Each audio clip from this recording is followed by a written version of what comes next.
Hi everyone, welcome to the channel. This is Moyna Bass Fishes. I'm Jim Moyna, professional bass angler. This video is going to be about my second day of practice here at Lake Okoboji in Iowa. This would be for the 2024 Champions Tour tournament here. That's coming up here on Tuesday. It's a one-day tournament, catch all you can kind of a format.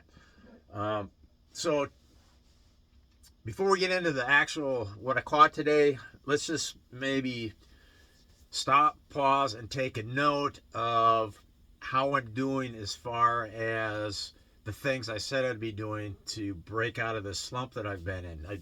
I did a video a few days ago talking about the slump I'm in and talking about the strategies and the just the things I'm going to do to help me maybe turn the tide on that. So thus far, I've been doing pretty good. Right now, I wish I was in bed right now and sleeping. I stayed on the lake later than I really probably should have, so that's not good. I probably should come off the lake no later than 7:30 or 8. Today I got off the lake I put the rod down at about 9:10 and drove back to the boat launch. It's probably unnecessary, but the reason why I was thinking was I just know how there's smallmouths in this lake, and I just know how they can just get so hot and active right at sundown. And to me, it'd be a good way to find where some of these smallmouths are hanging out here. Fish them aggressively, fish them hard, and hold on to the rod tight, kind of a thing. It didn't really work. Heck, I've only caught one smallmouth in 2 days that I've been here. So that's, I know there's more of them here than what I'm showing. So anyways, as far as the fishing goes, I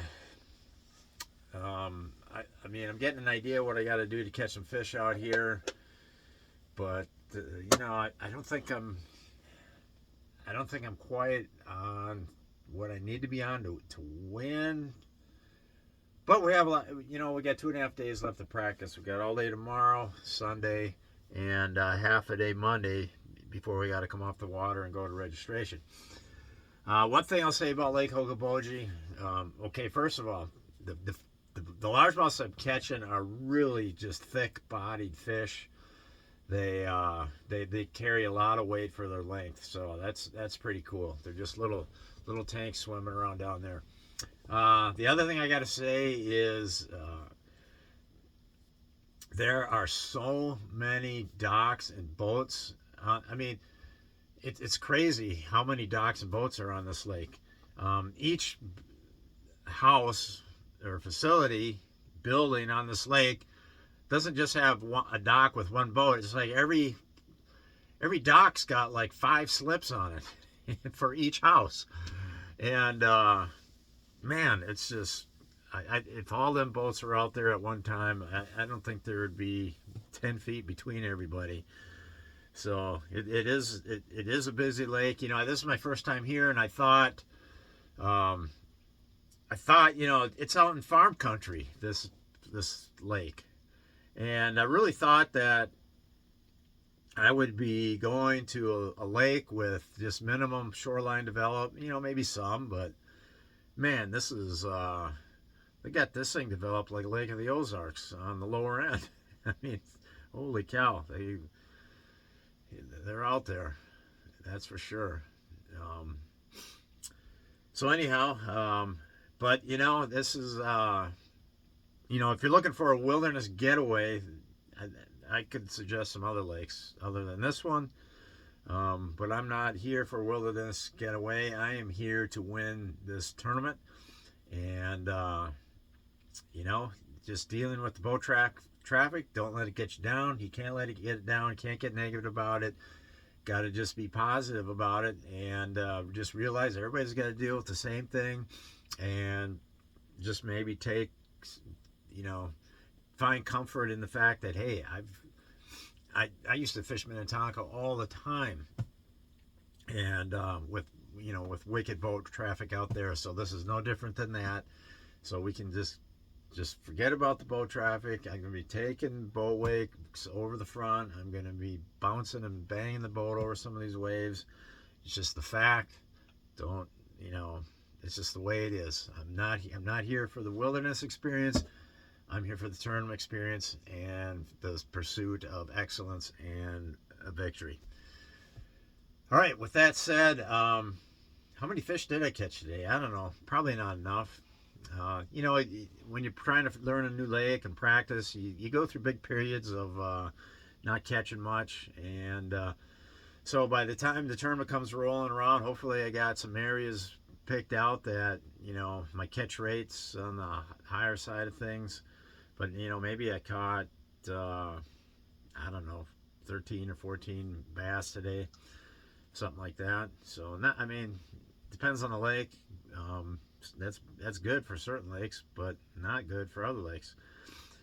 But let's see, the base, I did catch one over 4 pounds. So yesterday I got 2 close to 5, and today one, you know, like a 4.5 pounder, more than likely. So there are nice fish out here.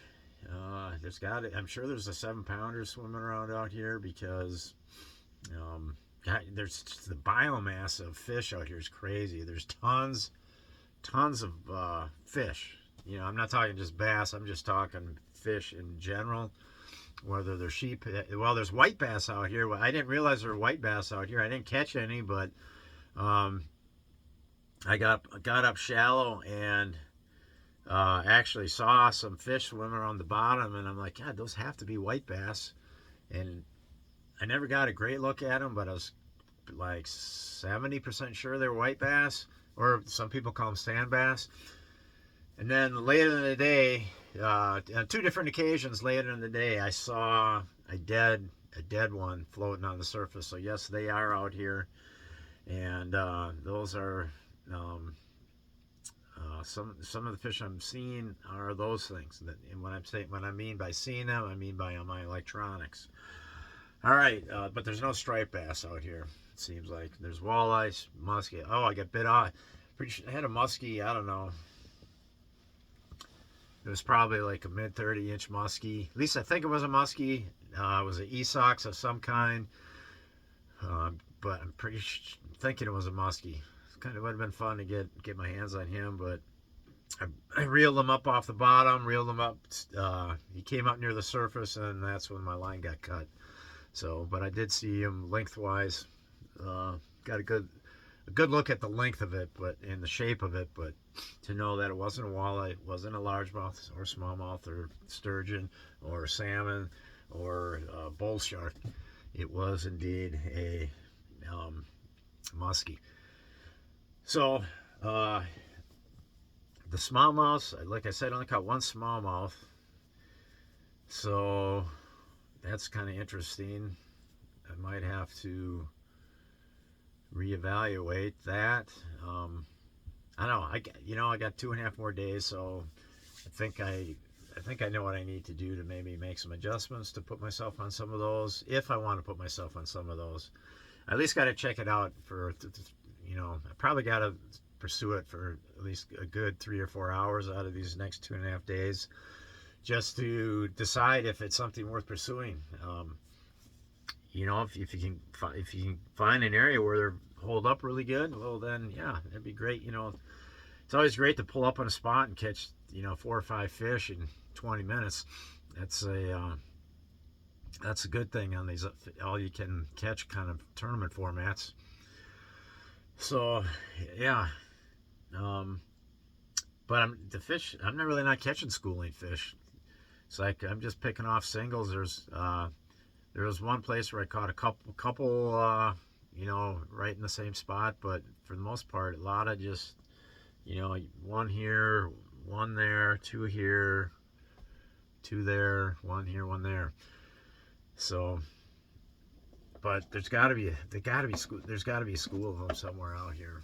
This is what I'm thinking, but who knows? A lot of the curly leaf pondweed out there. That's to me that always scatters the fish out when you have as much of it as what we see out here right now. Just like just like what I saw in Rush Lake a while back, you know, a week ago.